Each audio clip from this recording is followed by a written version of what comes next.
Public speaking fear is real. I know you're going to tell me, oh, tell me something new, blah, blah, blah. We all know about it, what to do. Why don't you tell me the solution we've been talking about, blah, blah, blah.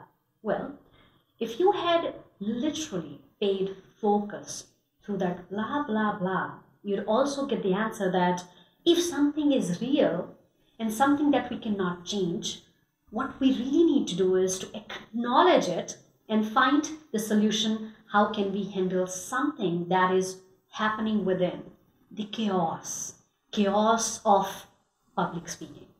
Let me tell you one of the ideas that has worked wonderfully all my life and that can certainly change the whole game of your public speaking. Well, it all started when I was in ninth standard. I was supposed to be standing in front of my classmate and then speak something about establishment day of school. As soon as I go on the ground, I reach to stage, all I see is that, my goodness, who these people are now? They all are unknown faces. And I got to know, well, not just the students, but other people were also supposed to be attending that event. Guess what?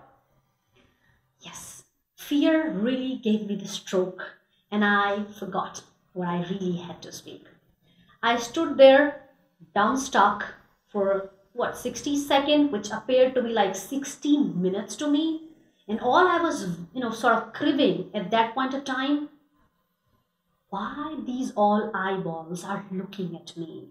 What have I done? Do I have something left in here or everything is like what? Shoot. So guess what? I, unlike so many people, right, didn't just go home and started boohooing. Oh my God, I'm so bad at public speaking. I can't do anything. I can never speak in public anymore. Rather, I did a bit of research. Okay, research behind public speaking fear, research behind why people actually fear, and what kind of people usually people have fear with, etc., etc., etc. Came across 100,000 lakhs of ideas. Most of them, well, bookish, which won't work in real life. But then slowly and gradually, after, of course, getting to this profession of teaching and training people to speak in public, I came across one of the wonderful ideas. One of the most wonderful ideas that has helped me forever to speak in public with greater confidence and, trust me, with great accountability. And that idea is that I do not make public speaking monologue.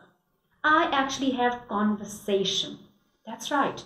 I make conversations with people. So let's say if I am speaking in front of 20 people, I am talking to 20 individuals. I'm not talking to a gathering of 20 people.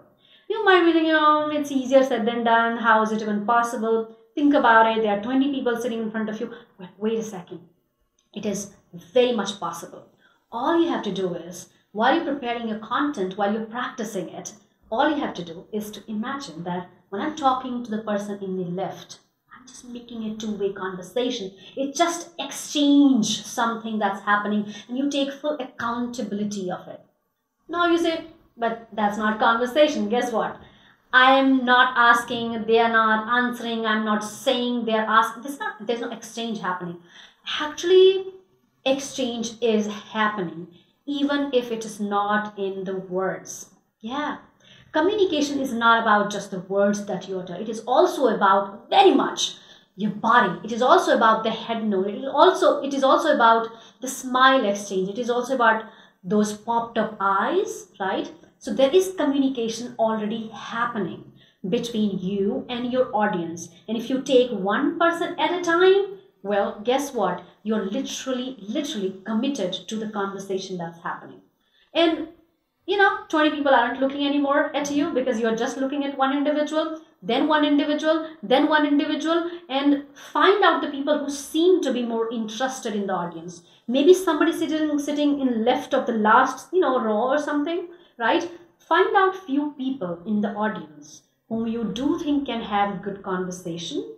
Make conversations, no matter how big the talk is, even if it's supposed to be half an hour of conversation, half an hour of public speaking talk, the monologue that you're delivering, it always has to start with one person. Like this. If I'm talking to you right now, I'm just talking to you.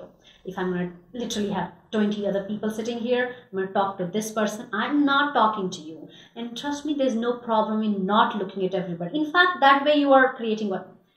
Just a mess. Nobody's getting anything. It's better that you talk one person at a time. And that's what was the secret of Abraham Lincoln. Even in the crowd of 500 people, he would make conversation.